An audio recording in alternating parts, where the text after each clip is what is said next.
Good morning traders. So మార్కెట్‌లో మనకి ఈరోజు అరౌండ్ 300 పాయింట్స్ గ్యాప్ డౌన్ అవుతుందండి. సో నేను మనం చెప్పుకున్న మార్కెట్‌లో డ్రాగెస్ట్ గ్యాప్ డౌన్ అయితే మనం సెల్ సైడ్ వెళ్దామని చెప్పాను. సో ఈరోజు మనం సెల్ సైడ్ ప్లాన్ చేద్దామండి. సో మార్కెట్‌లో గ్యాప్ డౌన్ అయ్యేవాటికి సో ఎక్కడైతే సెల్లర్స్ ఉంటారో వాళ్ళు స్ట్రాంగ్ ఉంటారండి. స్ట్రాంగ్ అంటే వాళ్ళు ఎగ్జిట్ అవ్వరు. సో మార్కెట్‌లో మళ్ళీ కిందకి పుష్ చేయడానికి ట్రై చేస్తుంటారనమాట. సో వాళ్ళు 51,000 ఒకవేళ మార్కెట్‌లో 51,500 బ్రేక్ అయిందంటే మన మార్కెట్‌లో స్ట్రాంగ్‌నెస్ మనం అర్థం చేసుకొని బై చేయొచ్చు. కానీ 51,500 కింద ఉన్న షేర్ మార్కెట్‌లో ఈ రోజు వరకు సెల్లింగ్ ప్లాన్ చేసుకుంటే బెటర్.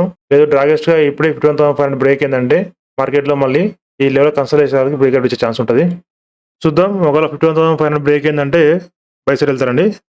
లేదంటే 51,500 కింద అంటే సెల్ చేస్తాను. 51,500 బ్రేక్ అయింది, కంటిన్యూగా అప్ సైడ్ వెళ్తుందండి. సో నాకు మార్కెట్‌లో మళ్ళీ రిట్రేస్మెంట్ అవ్వద్దు అనిపించట్లేదు. ఒకవేళ వెళ్తే కానీ కంటిన్యూగా అప్ సైడ్ వెళ్ళాలండి. లేదంటే మార్కెట్‌లో మళ్ళీ ఫాలో అయ్యే ఛాన్స్ ఉంటుంది.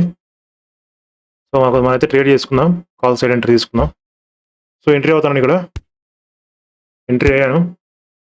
మార్కెట్ ఒకవేళ మంచి బుల్లిష్ ఉంటే మాత్రం ఈరోజే 52,000 బ్రేక్ అవుద్దండి. లేదంటే మార్కెట్ రివర్స్ అయిందంటే మాత్రం మళ్ళీ 51,000 కూడా ఛాన్స్ ఉంటుంది. సో వెయిట్ చేస్తాను. నా స్టాప్ లాస్ అన్న నా టార్గెట్ అయ్యేదాకా వెయిట్ చేస్తాను.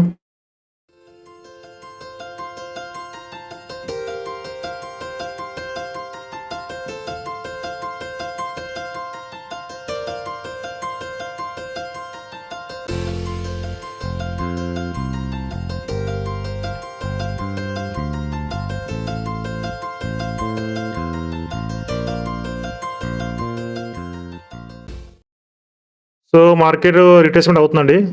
రిట్రేస్మెంటా రివర్స్ అనేది తెలియదు. చూస్తాను. నా టార్గెట్ వచ్చేసి నా స్టాప్‌లో వచ్చేసి 51,500 అండి. 530. సో లాస్ కూడా అనుకున్న కంటే ఎక్కువ వస్తుంది. మార్కెట్‌లో నాకు తెలిసి ఈరోజు ప్యూర్లీ ట్రాప్ అయ్యానండి. అసలు మార్కెట్ రివర్స్ అయితే ఇక్కడి నుంచి రివర్స్ అవ్వాలి. లేదంటే స్టాప్‌లో తీసుకొని ఎగ్జిట్ అయిపోతాను నేను. సో 51,550కి వస్తే మార్కెట్ నుంచి ఎగ్జిట్ అయిపోతానండి. మార్కెట్ ఇక్కడి నుంచి రివర్స్ అవ్వాలి. లేదంటే నా స్టాప్‌లో తీసుకొని ఎగ్జిట్ అయిపోతాను.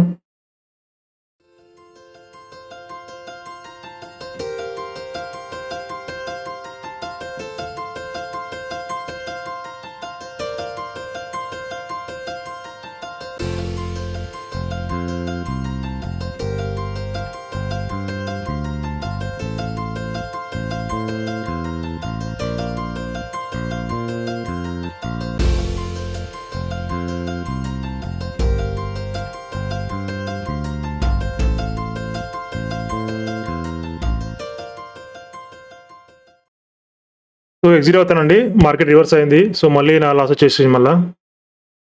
సో నా ఈరోజు లాస్ వచ్చేసి 4,800.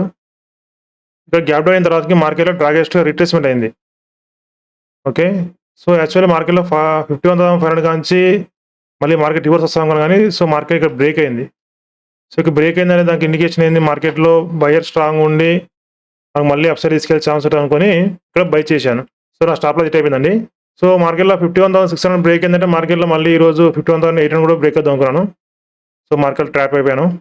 సో ఇప్పుడు ఇక్కడ ఎవరైతే బై చేశారో మార్కెట్‌లో వాళ్ళందరూ సెలెక్ట్ అయిపోయిందండి. సో మార్కెట్‌లో మళ్ళీ హై బ్రేక్ అయిందంటే సో మార్కెట్ ఖచ్చితంగా ఈరోజు 52,000కి వెళ్ళిపోతుంది. సో నేను మనం చెప్పుకున్నట్టు మార్కెట్‌లో గ్యాప్ డౌన్ అయిన తర్వాతకి 51,200 బ్రేక్ అయిందంటే మార్కెట్‌లో మంచి సెల్లింగ్ కూడా చెప్పాను. సో మార్కెట్‌లో అక్కడి నుంచే 51,200 నుంచి మార్కెట్ కంటిన్యూగా అప్ సైడ్ వెళ్ళింది. మళ్ళీ ఫర్దర్ ఈ లెవెల్ బ్రేక్ అయితేనే 51,200 బ్రేక్ అయితేనే సెల్లింగ్‌లోకి మంచిగా ఉంటుందండి. ఇక్కడ మార్కెట్‌లో అప్ సైడ్ ఉండే ఛాన్స్ ఉంటుంది. థ్యాంక్ యూ అండి. Thank you very much.